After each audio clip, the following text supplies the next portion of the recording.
doesn't have time for me or anyone else to go in and push a button if it's getting that dire, which it did. 1 year ago, as temperatures dropped, Texans cranked the heat in their homes, but natural gas suppliers and power generators weren't able to keep up. The imbalance of supply and demand plunged the state's power grid into dangerously unstable territory, forcing utility providers to make crucial decisions quickly about whose power gets shut off to decrease demand. KXAN investigator Avery wanted to know if it's possible to target outages even more, house by house. Since I'm a home health nurse, I know that there's so many people, their hospital room is in their home. And when the electric goes out, your air bed goes flat. Your suction doesn't work. Your oxygen doesn't work. And when that goes out, they could die.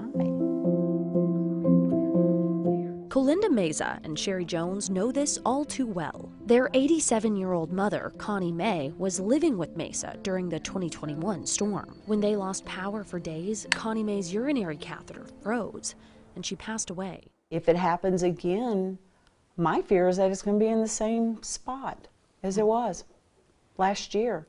But experts say there could be a way to target forced outages more precisely, using smart technology. Turn this home off, leave this home on. University of Texas energy expert Joshua Rhodes says smart electric meters were rolled out to homes across the state more than a decade ago to modernize the way your power provider tracks your usage data and allow them to communicate with your meter more directly. Kind of promised whenever Texans paid for the 7 or 8 million smart meters that we've rolled out, across the state.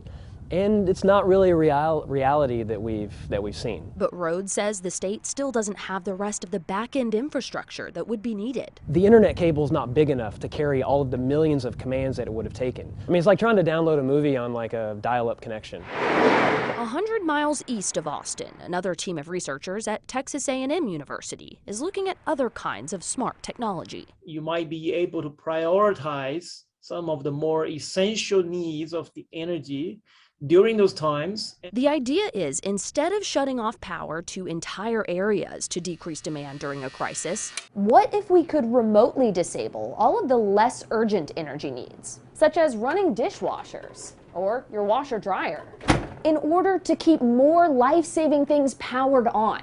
That's things like your light and your heat, all using smart appliances. That's exactly what many of the university researchers are working on these days, which is to leverage the power of better computers, better communication, and better control devices to scale up that. Dr. Leger says the goal is stabilizing our grid's power supply and demand earlier and at a more granular level to prevent another compounding power crisis. But until these kinds of solutions are possible, All we can do is just try to move forward and try to make a difference in the world like they did. While it's not possible to get this granular yet and avoid the electrical circuits that serve vulnerable or elderly people's homes during forced outages or rolling blackouts, we do know Austin Energy keeps track of where these people are located.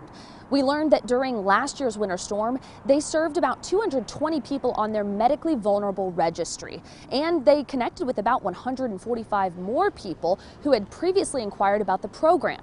They were mainly trying to connect these people to services. We know they did 21 wellness checks and got 9 people to EMS. Avery, KXAN Investigates.